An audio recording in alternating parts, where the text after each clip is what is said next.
I was always kind of different from the people around me. Now, of course, not in a bad way. Not because, we hated each other or anything. It was most of the time because we just didn't share the common interest or that they were just completely different. Once many people were there, but when the people talked to me, like one on one between four eyes, the conversations were effortless. I could talk to them about anything and we could chat genuinely for hours on end. And I noticed this phenomena with my classmates, where that would be my past classmates from primary school or the classmates that I have right now in middle school. Every single one of them is like this. When they are together, they're like completely different people. But when it is just me with them, yeah, you can talk to them genuinely for hours on end. And yeah, I was always that kind of guy who was always into history, physics, the universe, about games like Minecraft and stuff like that, whilst all of my other classmates were about games like CS:GO, for example, and they were talking about all the different kinds of games that I never even played in the first place. They had different kinds of interests that we didn't share in common, and naturally I thought to myself that maybe I was the problem. That maybe because of my low social intelligence that I was never gonna be able to talk to them. And maybe I I saw that these people weren't probably even right to me to enhance my social intelligence with them. Because like whenever I would see them, they would be picking up on my female classmates, they would be throwing anger tantrums all the time, and even when that little, voice of hope inside of me that was saying, just try it, TR, you never know what lies on the other end of the bridge, it always just got silenced by the same belief that was replaying in my subconscious mind. And sometimes I was even using a discipline to hold off that voice of hope that there was actually a way out of it. And I saw this firsthand on one of our school trip. We are just walking around our local town where our middle school is located. And keep in mind, this was like 1.5 years ago. So as I already started my self-mastery journey, of course I wasn't anywhere near advanced as I am right now, but I was still doing pretty well. I was finally getting a lot of social intelligence. I was learning great subjects like about discipline, willpower, productivity, and all of these great things that still benefit me to this day. And yet I still thought that I had a low social intelligence and that I was never gonna be able to catch up with the past and be able to to have the social intelligence of everyone around me on the same level. But that changed on that very same school trip because as they disbanded us and we had like an hour long break to do anything we wanted, a bunch of my classmates went into this bookstore, and for some reason the inner voice inside of me told me to follow them and to go with them. So I did. I went over, and oh boy, they went over to the you know, manga side of the bookstore. And guess what kind of series they started discussing? That's right, it was One Piece. It was, and still is, my favorite anime of all time. Like, the amount of social intelligence and the amount of life lessons that I got from it, they're just priceless. And I do recommend that you check it out at least once in your life. It is worth it. Only after like 250 episodes, but trust me, the wait is very much worth it. And so I just went over to them, and yeah, they were like completely different people. Like the conversations that we started having, like about our favorite characters, about the story itself, they were like totally different people. And it wouldn't be 2 years later until today, well, a couple of days before I'm recording this, that I realized what was actually going on. You see, there's this phenomena that whenever you set a goal for yourself that you want to achieve, you must you always get bogged down by the universe, and you kind of get like held back because the universe likes to retain its energetic equilibrium, so it wants you to stay in place. However, when it comes to self improvement and when it comes to actually achieving your goals. We only say one thing to you, and that is you shouldn't have goals. You should have identities. Because once you start to feel and think from the end, so the same thoughts, beliefs, emotion, all of these things that you would feel and think to yourself as if you already had that goal achieved, then it will get attracted to you because that's how you actually get it, right? And so, whenever you start to do this, and this was my small voice that was talking inside of me that actually had some of the hope finally materializing in a reality on that day. Because on that day, I actually saw it perfectly that that voice finally became strong enough so that it resonated within my subconscious mind and finally materialized the reality that I was looking for. Sure, it went back, to how it was before, but for just that one day, I saw that if the right conditions just align, and if I feel and think from the end, if I just believe that they can change, then they will. Because the universe doesn't give you what you want, it gives you what you are. Meaning that whatever you hold within your consciousness, or we can also conceptualize it as your mind, your frequency, all of these other things, they're basically the same thing, it is just different terms, then that will get attracted into your life. And as you do this, as you change your beliefs into what actually serves you from the point of view of, your goal, thinking from the end and feeling from the end, you will quite literally send an electromagnetic signal into the universe, and that will go straight to God, and He will then rearrange your entire reality slowly and surely so that you have the desired result. Meaning that if you desire good physical health or good mental health, relationships, money, and all of these things, it doesn't matter. You just need to feel and think from the end. And then, once you do that, you will start to get what is called an inner intuition, which is basically like a mental nudge that you will start to get from time to time, which I got right over there before, my classmates went over into that bookstore.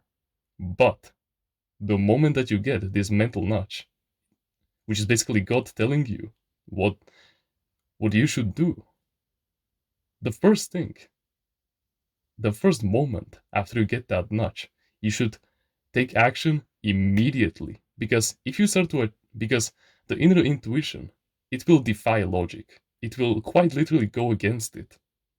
And so if you allow logic to change that inner intuition, it won't be effective. Because you must remember that God is infinite and He's the highest, He's quite literally the highest frequency out there. He is infinite. So why should He be wrong? He just delivers to you whatever you embody, right? And so he chooses the perfect path for you. He's infinite. He knows every single outcome that can happen.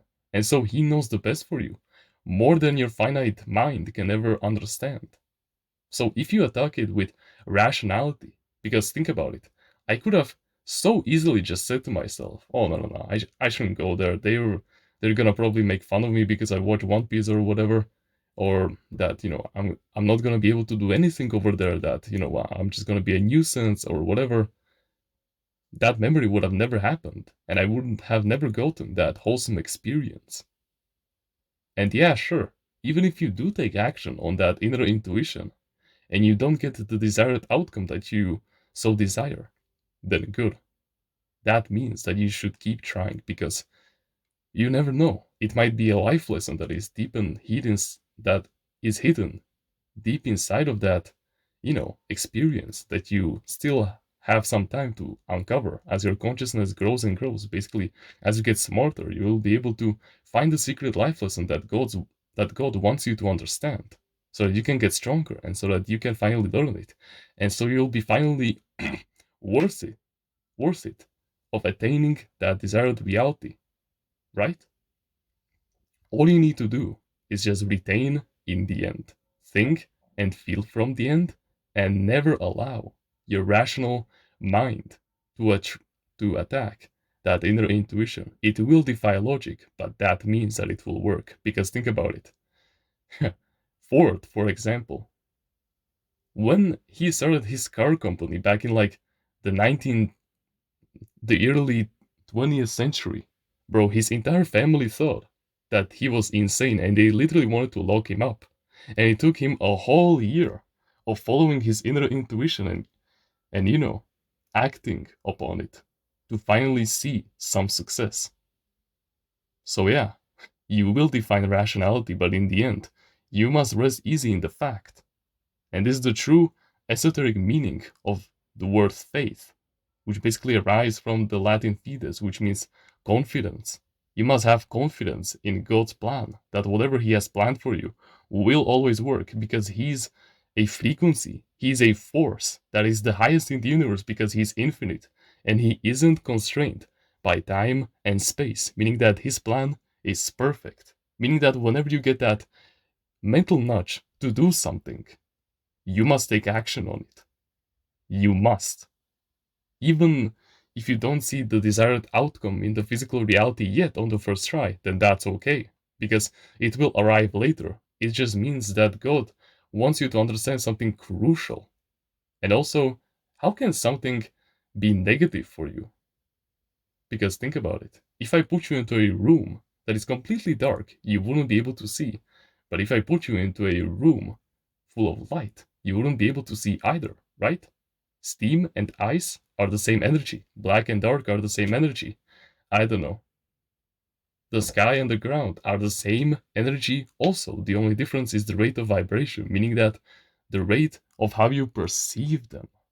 Meaning that when you perceive them as infinite life lessons that God wants you to understand, then you will understand that you're never one step behind, right? That's literally the base principle of Stoicism. Every loss is a win, right? So that's how you do it. You're not undisciplined. You just need self-trust. Because I genuinely thought that I had low social intelligence back then, but it clearly proved me otherwise. You must focus and discipline yourself to think that God's plan is perfect, no matter the law of rhythm, no matter the illusion of time or space, no matter all of these things that you cannot affect as as an ego, which is basically the physical manifestation of God on the physical plane. You can't do anything about it. But you are on the right path, and you must keep that in mind. And you need self trust in knowing that God's plan is perfect and He will always deliver it to you. All you need to do is just think from the end and feel from the end, and then basically get out of the way and let God do the work, which is basically you realizing that you cannot do anything and just follow the mental nudges as you get over there. Because feeling something and thinking from it is basically the way that you communicate to God, and your inner intuition is God talking to you. Let that sink in. So yeah, you're not undisciplined. You just need self-trust because you indeed can't do anything if you just allow God to take over. But you're misusing Him. You've been letting all of the self-limiting beliefs that the world has put onto you, to influence you and stuff like that. But you need to remember that there are no truths in the reality other than what the subconscious mind accepts as true. Meaning that if you allow the external world to change the internal, then you'll be fucked, my friend, my potential timeless reader. Because the universe will quite literally make you its bitch. And so, if you just stick to your own frequency, to your own state of mind, thinking and feeling from the end, then the universe will eventually bend to your will because you are the shiniest object in the universe. It is not it is not that one side is particularly right or wrong based on rational, thinking. It is just that the strongest frequency always wins. Ford was in his 50s when he started the car company. Rationality would tell us that starting a business at that age wouldn't work. And and guess what? He pulled it off and he created one of the most influential car companies in the entire world. The same goes for the guy who created KFC. Bro was in his 60s, I believe, And he pulled it off so successfully that it literally rivals McDonald's until this day. So if that doesn't prove that following your inner intuition works, then I don't know what is.